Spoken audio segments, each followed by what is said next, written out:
Let's take a look at the Razer Kiyo V2 and what you can expect from it. Beginning the test in a dark room, with just one of my monitors switched on, and it's not too bad considering there's no other light available. I do notice that if I come close to the lens, then the autofocus starts going mental, with it not grabbing the focus until I sit back in my chair again. But for a very quick video call, it'll be okay. With natural light coming in through the window, there is some overexposure down the one side of my face, but this is actually not too bad. I've seen a lot worse than this, so it's actually doing a pretty decent job with it. Movement looks as though we are getting the full 30 frames per second in the 4K mode, and the colours in general look good. Although it's not happening here, the autofocus tends to kick in quite regularly. I'm sure there'll be an example of this somewhere in the video. When sitting directly in front of a window, we can be seen, so it will be fine for some video calls. The windows do look really washed out though, so we can't see any of the outside scenery. Now this is using HDR dark mode, which is already enabled when you take this webcam out of the box. You do get the option to switch this to a bright room or turn off HDR completely, and here's how they look for me. Obviously you will need to play around with these settings for your own environment, but this should give you a bit of an idea of what to expect. Using just my usual room light, and this is how it looks, which is not too bad. The image is looking fairly crisp, and that autofocus seems to be behaving itself, even when I come towards the lens. When I move a little further back, then the auto exposure starts doing some weird things, with the image getting darker than what I was expecting. When I come back towards the lens, then it brightens itself back up, so your sitting position will actually affect this. Switching on a pair of ring lights, and I thought this looked really good, but then the auto exposure started to adjust itself, and I think this actually made things worse, but it is still usable. The image looks pretty crisp on my face, with some minimal flickering in the background.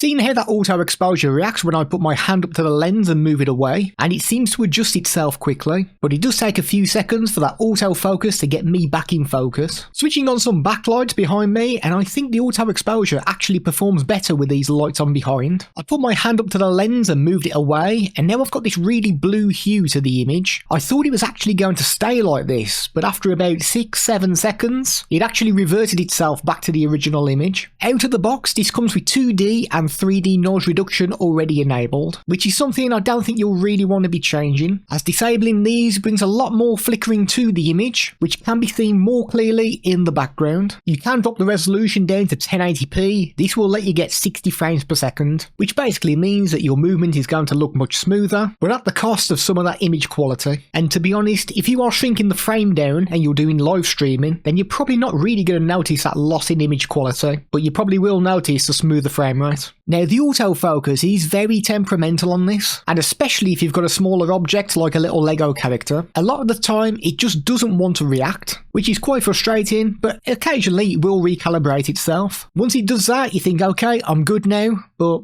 no. Moving around the little Lego character, it just didn't want to know most of the time. Now if you're using a larger object like an ID card for example, then it does perform better, but still not as rapid as what I would want it to be. When it does grab the focus, then the details on the card can be read clearly, but you may find that you need to keep moving this close to the lens, further away from the lens, just so it can grab that focus at some point. Removing a green screen OBS, and this looked fine. Any pixelation you can see is due to my own dodgy lighting setup. As long as you've got a decent lighting setup, then you shouldn't really have any issues with removing that green screen. A few other features which may be useful in the Razer software is the ability to zoom. Do bear in mind that the more you zoom in, the more loss in quality you will get. You can set preset positions. You do get 5 of these, which basically means that you can zoom into various parts of your room or onto yourself and save them to each of these numbers, and when you press it, it will automatically toggle to what you've set. Your autofocus can be disabled in here, and we do get the option of passive or responsive. The responsive does really help out if you're trying to focus on small objects. It does sometimes struggle itself, but not as regularly as the passive option, where it just doesn't seem to really want to grab the focus on this remote control at all. Manually configuring the ISO and the shutter speed can be done in here too, which is really good if you want to really fine tune that exposure for your image. You do get the option of average, center and face. These were all the funky things with the lighting as well. I found that the face was the best option for me. You'll have to play around with these for your own scenario, but I think face is probably the best one. You do get a slide bar for the compensation as well. Again, this just lets you fine tune things. And there's also the option of standard or stylized. To be honest, honest, I can't see any difference between the two other than it doing something really funky with the autofocus before it switches. We can adjust the MJPEG quality, and we do get a slide bar for this too. Again, I can't really see much in the way of difference when I'm moving this slide bar up and down. You do get the usual slide bars as well, so you can adjust brightness, contrast, all that good stuff. And for the microphone, there's a toggle for the adaptive noise reduction, and we can enable crystal clear voice.